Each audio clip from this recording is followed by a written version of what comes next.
Welcome to Mojo TV. నేను సుధా. వార్తల్లో ముందుగా ముఖ్యాంశాలు.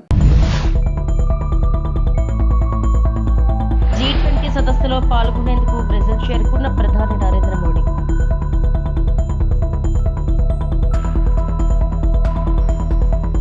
దిశ చట్టం పనిచేస్తే అఘాయిత్యాలు ఎందుకు పెరిగాయి? హోంమంత్రి అనిత.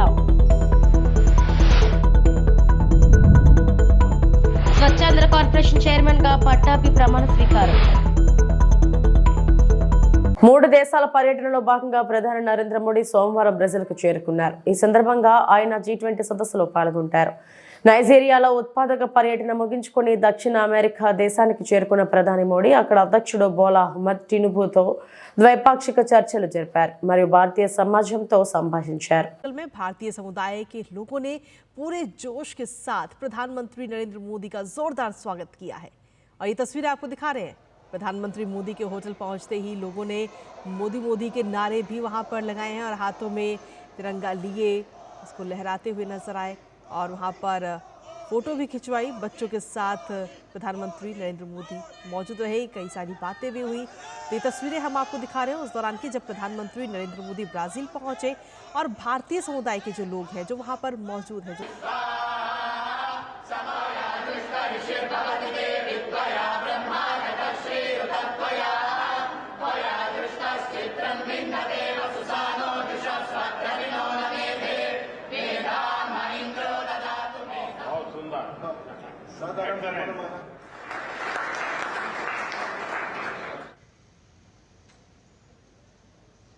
ఆధునిక కవి, స్వరకర్త, సంగీతకారుడు, సామాజిక తత్వవేత్త శ్రీ భక్త కనకదాస జయంతి సందర్భంగా ఆయన చిత్రపటానికి నివాళులు అర్పించిన మాజీ ముఖ్యమంత్రి వైఎస్ఆర్ కాంగ్రెస్ పార్టీ అధ్యక్షులు వైఎస్ జగన్.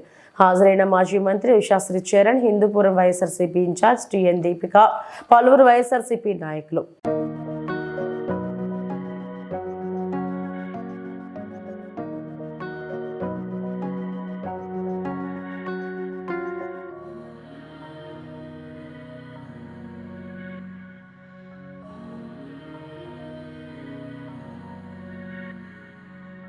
మహిళలపై అసభ్యకరంగా ప్రవర్తించిన వారిని 48 గంటల్లో పట్టుకొని అరెస్టు చేసి రిమాండ్కి పంపించిన ఘనత మాది. ముచ్చుమరి ఘటనలో బాధితురాలని గుర్తించడానికి సమయం పట్టింది. గతంలో మహిళలపై అత్యాచారాలు జరిగితే జగన్ ప్రభుత్వం పట్టించుకోలేదు. పరామర్శకు వెళ్లిన మాపైన కేసులు పెట్టారు. దిశ చట్టం గురించి గొప్పగా చెప్తున్నారు. అసలు దిశ చట్టం ఉందా? దిశ యాప్ చట్టం పనిచేస్తే మహిళలపై అఘాత్యాలు ఎందుకు పెరుగుతున్నాయి? ఉన్న నిర్భయ చట్టాన్ని వదిలేసి లేని దిశ చట్టం ప్రకారం కేసులు పెట్టారు. గంజాయిపై గత 5 ఏళ్లలో ఒక్క సమీక్ష అయినా చేశారా? మా ప్రభుత్వమే మహిళల భద్రతకు పెద్దపీట వేసింది. హోంమంత్రి వంగలపూడి అనిత వ్యాఖ్యానించారు. ఈ రోజుకి కూడా లైవ్ లో ఉండుంటే ఇలాంటి సంఘటనలు జరిగిన వెంటనే శిక్ష పడేదానికి 4 సంవత్సరాలు 5 సంవత్సరాలు అవసరం లేదు అధ్యక్ష. 4-5 నెలల్లో శిక్ష పడి నేరస్తున్న వాళ్ళు ఈ రోజు జైలు శిక్ష అనుభవించే పరిస్థితులు ఉండేది అధ్యక్ష. ఆ రోజు జరిగిన ల్యాప్సెస్ ఇన్ని మన దగ్గర పెట్టుకొని వాళ్ళ దిశ చట్టానికి 4 వీలర్స్ అన్నారు, 2 వీలర్స్ అన్నారు. ఎక్కడ ఉన్నాయి అధ్యక్ష? మంత్రి గారు ఒక్క విషయం వినాలి. ఇప్పుడు అడిగిన దానికి సమాధానం చెప్పండి. మీ ఒక్క ప్రశ్నకే అరగంట టైం తీసుకుంటే సభ నడపాలి కదా. మీరు క్లోజ్ చేయండి. అడిగిన దానికి చెప్పండి అధ్యక్ష. నాకు ఒక మాట, వీళ్ళందరూ క్వశ్చన్స్ వేశారు అధ్యక్ష. అధ్యక్ష నేను వాళ్ళు వేసిన క్వశ్చన్స్ కి బియాండ్ ఒక లైన్ కూడా లేదు. మీరు క్వశ్చన్ కి సమాధానం చెప్పండి, తప్పేం లేదు. క్వశ్చన్ కి సమాధానం మీరు పూర్వపరాలు వర్తమానం అన్ని చెప్తారా? వన్ వర్డ్ ఆన్సర్ చెప్పలేం కదా. వాళ్ళు క్వశ్చన్స్ అడిగారు, మేము చెప్తున్నాము. కూర్చోండి అధ్యక్ష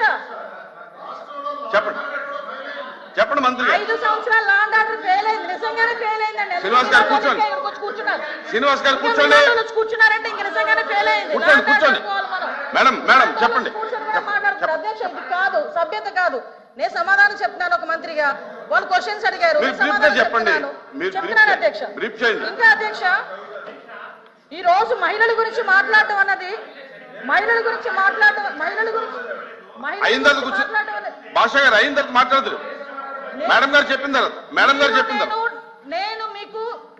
నేను హోమ్ మినిస్టర్ అయిన తర్వాత జరిగిన సంఘటనలకు సంబంధించి ప్రతి ఒక్క కేసుకి సంబంధించిన కేస్ స్టడీస్ కూడా మేము చూసుకున్నాం అధ్యక్ష.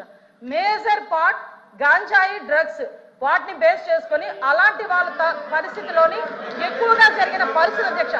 5 సంవత్సరాలు గాంజాయి మీద ఒక రివ్యూ చేశాడు అధ్యక్ష మాజీ ముఖ్యమంత్రి. గవర్నమెంట్ మహిళల భద్రత మీద పెద్దపీట వేసింది. మహిళల భద్రత గురించి ఈ రోజుకి కూడా మేము స్టాండ్ అయి ఉన్నాం. స్పెషల్ కోర్టులు ఏర్పాటు చేసి ఎవరైతే నిందితులు ఉన్నారో వాళ్ళకి త్వరితగతిన శిక్షలు పడేటట్టుగా ఈ రోజు గవర్నమెంట్ తీసుకుంటుంది. మహిళల విషయంలో ఇంక్లూడింగ్ జగన్మోహన్ రెడ్డి తల్లికి చెల్లికి అన్యాయం జరిగిన ఈ రోజు ఈ గవర్నమెంట్ మేము నుంచుంటామని చెప్పి మీ సభాముఖంగా మీ అందరికీ కూడా తెలియజేసుకుంటాం అధ్యక్ష. దాని మీద మేము స్టాండ్ అయ్యాం. వాళ్ళు చేసిన దానికి అధ్యక్ష నేను చెప్పిన దాంట్లో ఏ తప్పు ఉందని అందరు నుంచున్నారు చెప్పండి అధ్యక్ష.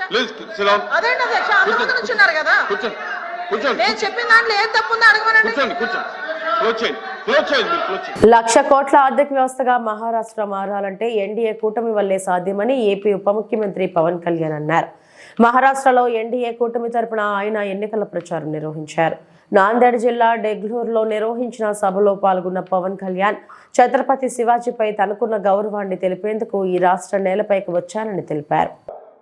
కశ్మీర్ కనిపిస్తుంది, దివ్య రామ మందిరంతో అలంకరించబడిన అయోధ్య కనిపిస్తుంది, ప్రపంచ పటంపై రెపరెపలాడుతున్న తిరంగా కనిపిస్తుంది, దేశం నలుమూలలను కలిపే రహదారులు కనిపిస్తున్నాయి. మహారాష్ట్రను 1,00,000 కోట్ల ఆర్థిక వ్యవస్థగా తీర్చిదిద్దేందుకు ఇలాంటి ఇంకెన్నో గొప్ప అభివృద్ధి కార్యక్రమాలు చేపడుతున్నారు. భారతదేశాన్ని 5 లక్షల ట్రిలియన్ల జీడీపీతో ప్రపంచంలోనే 3వ అతిపెద్ద ఆర్థిక వ్యవస్థగా మార్చడంలో మహారాష్ట్ర కీలక పాత్ర పోషించబోతుంది. పాల్గర్లో మీరు చూశారు, చేతులెత్తి వేడుకున్నాడు, నన్ను చంపొద్దు చంపొద్దు చంపొద్దు అని. పాల్ఘర్లో దేశం మంచి కోరే, సర్వజనం హితం కోరే పాల్ఘర్లో సాధువుని చంపితే, చేతులెత్తి వేడుకొని చంపితే ఒక్కళ్ళు పట్టించుకోలేదు. చంపిన వాళ్ళకి శిక్ష పడాలి. అందుకనే ఇలాంటి ప్రభుత్వాలు కాదు మనకు కావాల్సింది. సాధువుల్ని సంతుల్ని సనాతన ధర్మాన్ని కాపాడే ప్రభుత్వం కావాలి. మహారాష్ట్రలో ఉన్న దుర్గాలన్నీ ఛత్రపతి శివాజీ మహారాజ్ పోరాటం చేసిన దుర్గాలన్నీ ఆక్రమణదారులు మనకి ఈ దుర్గాలన్నీ కలిపి దక్షిణ భారతాన్ని ఒక కోటలా కాపాడిని, ఒక హిమాలయ పర్వతంలా కాపాడిని, రానివ్వకుండా చేసి అందువల్ల దక్షిణ దేశంలో దేవాలయాలు కూల్చలేకపోయారు. దానికి మనం మహారాష్ట్ర నేలకి, ఈ కోటలకి, ఈ ఖిల్లాలకి, ఛత్రపతి శివాజీ మహారాజ్ ధైర్యానికి, మహారాష్ట్ర నేలకి, మహారాష్ట్ర వీరులకి నేను శిరస్సు ఉంచి నమస్కరిస్తున్నాను. బాళాసాహెబ్ ఠాక్రే కోరుకున్నది కలిసికట్టుగా ఉన్న భారతం, ఒక్క భారతం, ధైర్యంతో కూడిన భారతం, పౌరుషంతో ఉన్న భారతం, సాహసంతో ఉన్న భారతం. విడిపోయి అరాచకత్వాన్ని స్థానం కల్పిద్దామా, లేక కలిసి అభివృద్ధి సంక్షేమం వైపు ప్రజలు నడిపిద్దామా? మనందరం ఇర్రెస్పెక్ట్ ఆఫ్ రిలీజియన్ ప్రాంతాలను దాటి ఇది సనాతన ధర్మం ఉండే నేల ఇది. మనం తెలుగు వాళ్ళం అవ్వచ్చు, మహారాష్ట్రీయులం అవ్వచ్చు, కన్నడిగులు అవ్వచ్చు, ఏదైనా అవ్వచ్చు, కానీ మన గుండెల్లో కొట్టుకుంటుంది సనాతన ధర్మం యొక్క గుండె చప్పుడు. నా జీవితంలో ఎప్పుడూ నేను ఏది అవ్వాలని ప్రయత్నం చేయను. నా డిప్యూటీ సీఎం, నా పొలిటికల్ లీడర్. టీడీపీ అధికార ప్రతినిధి కొమ్మారెడ్డి పట్టాభిరామ్ స్వచ్ఛాంధ్ర కార్పొరేషన్ చైర్మన్ గా ప్రమాణం చేశారు. విజయవాడ తుమ్మలపల్లి కళాక్షేత్రంలో జరిగిన కార్యక్రమంలో పట్టాభితో స్వచ్ఛాంధ్ర కార్పొరేషన్ అధికారులు ప్రమాణం చేయించారు. ప్రమాణం తర్వాత పట్టాభిని టీడీపీ ప్రజాప్రతినిధులు, సీనియర్ నేతలు, కార్యకర్తలు అభినందించారు. పార్టీ కోసం పనిచేసిన పట్టాభికి పదవి రావడం సంతోషకరమన్నారు. పొజిషన్ రావాలని, అటువంటి నిష్పక్షపాతంగా నిష్కాళంక సేవలు అందించే పట్టాభి లాంటి వాళ్ళని అందరూ ఆశీర్వదించాలని, అధినేత కూడా ఈ బిడ్డకు మంచి భవిష్యత్తుని ఇవ్వాలని చెప్పి కూడా మనసా వాచా కర్మేణ వేదిక పైన ఉన్న పెద్దలందరూ, మీరందరూ కూడా ఈ బిడ్డని ఆశీర్వదించాలని కోరుతూ I wish you all success. You will have a better future. God bless you abundantly. నమస్కారం, అందరికీ నమస్కారం. Thank you. ఈ రోజున స్వచ్ఛాంధ్ర కార్పొరేషన్ చైర్మన్గా నా ప్రమాణ స్వీకార మహోత్సవానికి విచ్చేసినటువంటి అనేక మంది అతిరథ మహారథులు, విజయవాడ గౌరవ పార్లమెంట్ సభ్యులు, సోదర సమానులు, నాకు అత్యంత సన్నిహితులు కేశినేని చిన్ని గారు, అదేవిధంగా పెద్దలు, తండ్రి సమానులుగా భావించేటటువంటి వ్యక్తి, ప్రతినిత్యం నాకు ధైర్యాన్ని ఇస్తూ పార్టీ కేంద్ర కార్యాలయంలో ప్రతిరోజు కూడా అందుబాటులో ఉండేటటువంటి వ్యక్తి శ్రీ వర్ల రామయ్య గారు. కార్యాలయంలో వారితో ఎప్పుడు కూర్చున్నా కూడా గతంలో జరిగినటువంటి అనేక విషయాల్ని మాకు తెలియజెప్పటం, ఆయన అనుభవాల్ని మాతో పంచుకోవటం, అనేక రకాలుగా మమ్మల్ని గైడ్ చేస్తూ ముందుకు నడిపించేటటువంటి వ్యక్తి పెద్దలు వర్ల రామయ్య గారు. అదేవిధంగా తెలుగుదేశం పార్టీలో క్రియాశీలకంగా నా ప్రస్థానాన్ని ప్రారంభించిన సందర్భంలో మరి ఆ రోజున అర్బన్ పార్టీ అధ్యక్షులుగా పెద్దలు నాగుల్ మీరా గారు, నేను ఎప్పుడు కూడా ఆయన గురువు గారు అని పిలుస్తూ ఉంటాను. అంటే మొదటగా ఆయన నాయకత్వంలోనే నేను పనిచేయటం జరిగింది. ఆయన నాయకత్వంలోనే నేను అనుబంధ సంఘాలకి ఇన్ఛార్జిగా ఉంటూ విజయవాడ అర్బన్ పార్టీలో క్రియాశీలకంగా నా పాత్ర నేను పోషించడం, అన్ని విధాలుగా కూడా నాకు సహకరించి ఆ రోజున అప్పటి నుంచి ఇప్పటి వరకు కూడా శిష్య అని చెప్పి నన్ను ఎంతో ప్రేమగా నన్ను పలకరిస్తూ నన్ను ముందుకు నడిపించేటటువంటి వ్యక్తి నాగుల్ మీరా గారు. మా అన్నయ్య బుద్ధా వెంకన్న గారు, మరి వారి సారథ్యంలో కూడా నేను ప్రధాన కార్యదర్శిగా పనిచేశాను.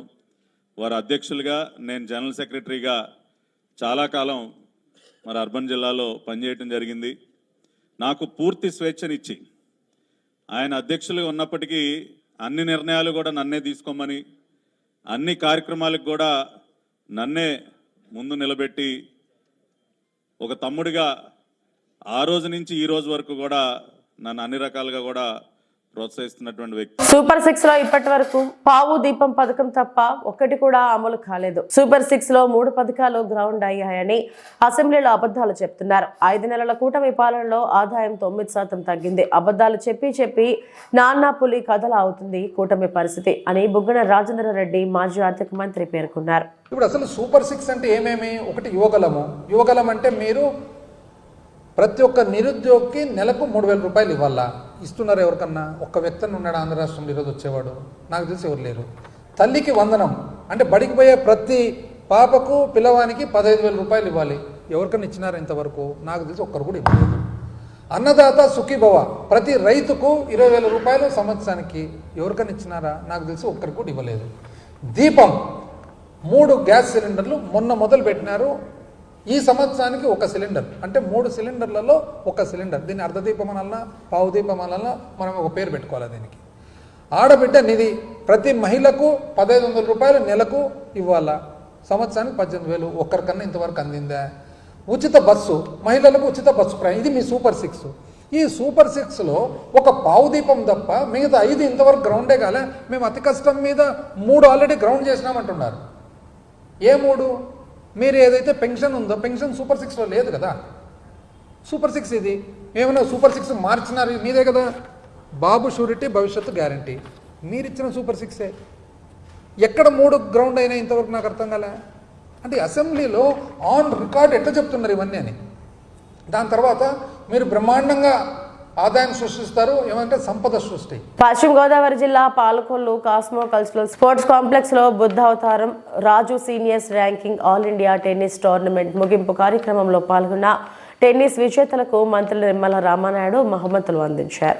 ఈ కార్యక్రమంలో ఏపీఐఏడీసీ చైర్మన్ మంతన రామరాజు, క్లబ్ అధ్యక్షుడు గొట్టుముక్కల గాంధీ, భగవాన్ రాజు సభ్యులు పాల్గొన్నారు. మంత్రి రామానాయుడు మాట్లాడుతూ సేవాభావం కలిగిన క్షత్రియులకు గుర్తింపు ఇవ్వాలని కోరుకుంటున్నారని, బీజేపీ, టీడీపీ, జనసేన కూటమి ప్రభుత్వం క్షత్రియులను గుర్తించి 10,000 రూపాయలు ఇచ్చిందని, త్రిపురాలో మరో అల్లూరి సీతారామరాజు చూస్తామంటూ కాస్మో క్లబ్ పూర్తి స్థాయిలో సహకారాలు అందిస్తామని మంత్రి నిమ్మల రామానాయుడు పేర్కొన్నారు.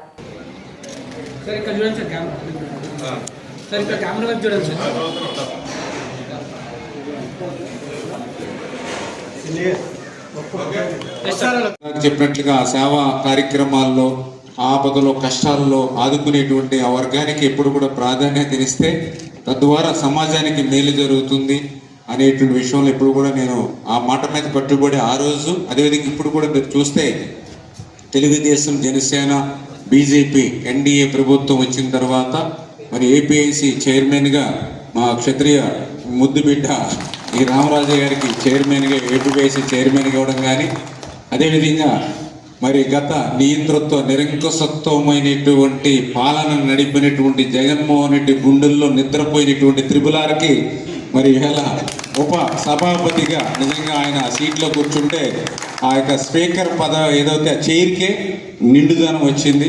మళ్ళీ ఒక ఆనాటి అల్లూరి సీతారామరాజుని ఈరోజు మళ్ళీ మా త్రిపులార్లో మనందరం కూడా చూసుకున్నాం.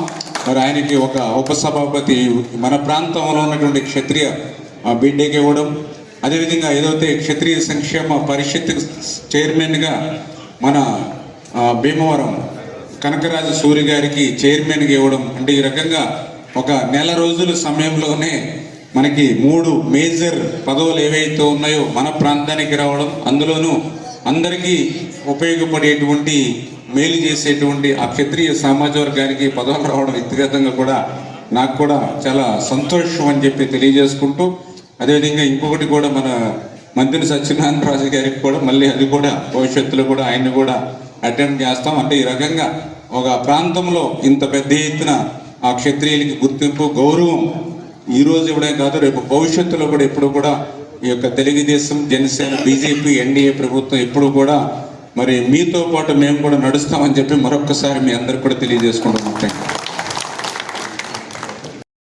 ముఖ్యమంత్రి రేవంత్ రెడ్డి ప్రాతినిధ్యం వహిస్తున్న కొడంగల్ నియోజకవర్గం దుద్యాల మండలం లగచర్ల ఫార్మా కంపెనీ బాధిత రైతు కుటుంబాల పోరాటం కొనసాగుతుంది.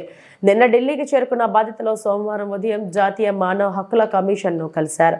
లగచర్లలో అర్ధరాత్రి సమయంలో తమపై పోలీసులు జరిపిన దాడి గురించి జాతీయ మానవ హక్కుల కమిషన్ కు బాధితులు వివరించారు.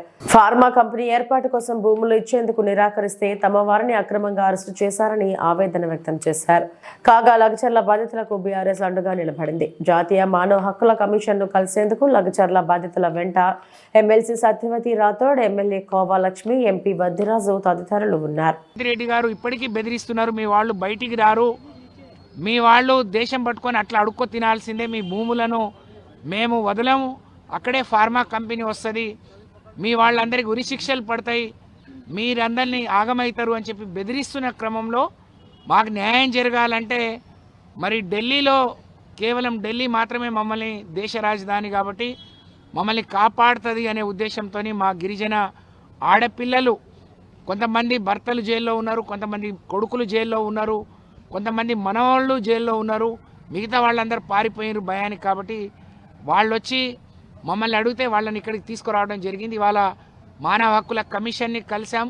చైర్మన్ గారు లేరు, మెంబర్ గారు యాస్మిన్ బాషా గారు, సెక్రటరీ గారిని కలిసాం. అలాగే కొద్దిసేపట్లో ఎస్సీ ఎస్టీ కమిషన్ చైర్మన్లను కలవబోతున్నాం, మహిళా కమిషన్ చైర్మన్ని కలవబోతున్నాం. ఇక్కడైనా మాకు న్యాయం జరుగుతుందని ఆశిస్తున్నాం. ఇంకోవైపు రాష్ట్రపతి గారి సమయం కోసం కూడా మేము రిక్వెస్ట్ని పంపించడం జరిగింది. మేము ఆశిస్తూ ఉన్నాం రాష్ట్రపతి గారు కూడా సమయం ఇస్తే. తను ఒక ఆదివాసీ బిడ్డ, మేమంతా గిరిజనులం, మేము అనేక తరాలుగా మేము భూమిని నమ్ముకొని భూమి పుత్రులుగా అందులో వచ్చే కలో గంజి తాగి బతుకుతున్నాం. మాకు ఇవాళ భూమికి దూరం చేస్తున్నారు, తండకు దూరం చేస్తున్నారు. ధర్నా చేసి 9 నెలలు ఆమె పోరాడి వికారాబాద్ పోయి ధర్నా చేసినాం, కొడంగల్ పోయి ధర్నా చేసినాం, కోసికి పోయి ధర్నా చేసినాం, మళ్ళా అకిన్పేట చేసినాం, లగచర్ల చేసినాం, దుద్దెల చేసినాం, అన్ని దగ్గర ధర్నా చేసినాం. ధర్నా చేసినా కానీ ఒక్క రేవంత్ రెడ్డి రాకడ లేదు, తిరుపతి రెడ్డి రాకడ లేదు, ఒక కలెక్టర్ రాకడ లేదు, ఒక ఎమ్మెల్యే రాకడ లేదు, ఒక గిడ్డవాడి రాకడ లేదు. నిన్న మొన్నటి నుంచి కలెక్టర్ వస్తే గన్మెన్ తీసుకొని ఐడెంట్ కార్డ్ వేసుకొని అన్నీ వేసుకొని ఒక 4 పోలీసు వాళ్ళని తీసుకొని వస్తాడు. అగ్రంగా పూరా మన బట్టలు వేసుకొని వచ్చిండు. మేము బువ్వ వండుకొని తిని ధర్నా చేస్తామంటే అంత వచ్చి చిన్న చిన్న పిల్లలు ఏమో ఇంత దాడి చేసి దొబ్బిన తర్వాత కలెక్టర్కి కొట్టిరి అని అర్ధరాత్రి ఒకరు కొట్టాం రాత్రి వచ్చి లైట్ బంద్ చేసి కరెంట్ బంద్ చేసి 500 పోలీసు వాళ్ళు వచ్చి ఆడేళ్ళను చూడకుండా మొగోళ్ళను మారేపల్లి పంచాయతీ పరిధిలో ఎరుకునాయుడు మెట్టకు అక్రమ నల్లరాయి క్వారీని వెంటనే నిలుపుదల చేయాలని కొండను గుళ్ల చేస్తున్న మైనింగ్ మాఫియాపై వెంటనే చర్యలు తీసుకోవాలని సిపిఎం జిల్లా కార్యదర్శి వర్గ సభ్యులు డి వెంకన్న డిమాండ్ చేశారు. క్వారీ తవ్వకాలు చేపడుతున్న ప్రాంతాన్ని పరిశీలించిన అనంతరం ఆయన మాట్లాడారు. మండలంలోని వాడపల్లి, చినగంగవరం, మారేడుపల్లి ప్రాంతంలోని ఎటువంటి అనుమతులు లేకుండా నల్లరాయి క్వారీలను ఏర్పాటు చేసి కొండలను గుల్ల చేస్తున్నారని తెలిపారు. మైనింగ్ రెవెన్యూ అధికారులు మామూళ్లకు కక్కుర్తిపడి చూసి చూడనట్లు వదిలిపెడుతున్నారని తెలిపారు.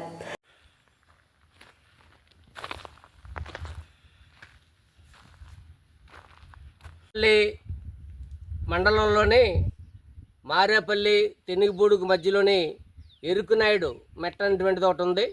ఈ మెట్టకి నల్లరాయి అక్రమ క్వారీ అనేటువంటిది ఏర్పాటు చేసి గుట్టు చప్పుడు కాకుండా లక్షలాది రూపాయలు విలువ చేసేటువంటి రాయిని ఇక్కడ అక్రమార్కులు తరలించకపోతూ ఉన్నారు.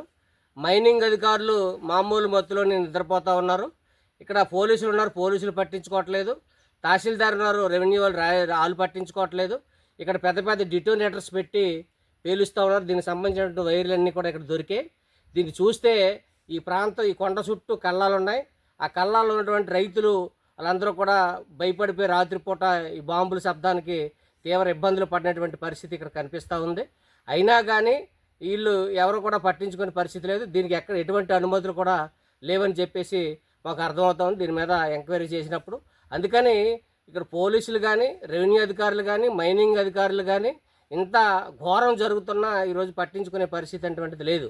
నిన్న మాడుగుల మండలంలోని శీతలబంద, ఔరువాడ పంచాయతీలోని గ్రామంలోని ఒక ట్రాక్టర్ డ్రైవరు బోల్తా పడి చనిపోతే ఆయన్ని 12 గంటల నుంచి రాత్రి వరకు తెలియకుండా గుట్టు చప్పుడు కాకుండా ఉంచి ఆయనకి కనీసం ఆ కుటుంబానికి ఆదుకోవడానికి కనీసం పరిహారం కూడా ఇచ్చినటువంటి పరిస్థితులు లేవు. ఆ విధంగా ఈ అక్రమ క్వారీలు ఎవరైతే నడుపుతూ ఉన్నారో బినామీల పేరు మీద అనుమతులు లేకుండా గుట్టు చప్పుడు కాకుండా నడుపుతున్నారో వాళ్ళ మీద క్రిమినల్ కేసులు పెడితే తప్ప వీళ్ళు ఎక్కడ కూడా లొంగేటువంటి పరిస్థితి లేదు. ఎక్కడికక్కడ కొండలు గుల్ల చేసేస్తున్నారు, బొక్కలు పెట్టేసి అక్రమంగా క్వారీలు అటువంటివి తవ్వేస్తున్నారు. ఇటువంటి దుర్మార్గపు చర్యలకి ఈరోజు వీళ్ళు పూనుకుంటూ ఉన్నారు. కాబట్టి ఇటువంటి ఎవరైతే గ్రానైటు అదేవిధంగా నల్లరాయి క్వారీలు అక్రమంగా తవ్వేస్తున్నారు, ప్రజల ప్రాణాలకు నష్టం కలిగిస్తున్నారు, పర్యావరణానికి నష్టం కలిగిస్తున్నారు, పొల్యూషన్కి నష్టం కలిగిస్తున్నారు, గ్రామ ప్రజలకి కళ్ళాలకి నష్టం కలిగిస్తున్నారు. అటువంటి అక్రమార్కుల పైన, మైనింగ్ మాఫియా పైన అక్రమ కేసులు పెట్టి వాళ్ళు కఠినంగా శిక్షించాలని చెప్పేసి సిపిఎం పార్టీగా మేము ప్రభుత్వాన్ని, అధికారులు. దక్షిణ కాశీగా పేరుగాంచిన ప్రముఖ పుణ్యక్షేత్రం శ్రీకాళహస్తీశ్వర దేవస్థానం ఆలయంలో కార్తీక సోమవారం సందర్భంగా ఆలయంలో శ్రీకాళహస్తీశ్వర స్వామి అమ్మవారికి అంగరంగ వైభవంగా కళ్యాణం నిర్వహించారు. ముందుగా కలశ స్థాపన, గణపతి పూజ, పుణ్యవచనము, వరుణ పూజ, కలశానికి పుష్పాలతో పూజలు చేసి యజ్ఞోపధారణ, మంగళ స్తోత్రానికి కుంకుమతో, పసుపుతో పూజలు చేసి మంగళ వాయిద్యాల మేళతాళాలతో మాంగళ్య ధారణ చేశారు. ఆపై కర్పూర హారతి స్వామి అమ్మవారికి సమర్పించారు.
ఇవి ఇప్పటి వరకు నా బులెటిన్ అప్డేట్స్. నమస్తే.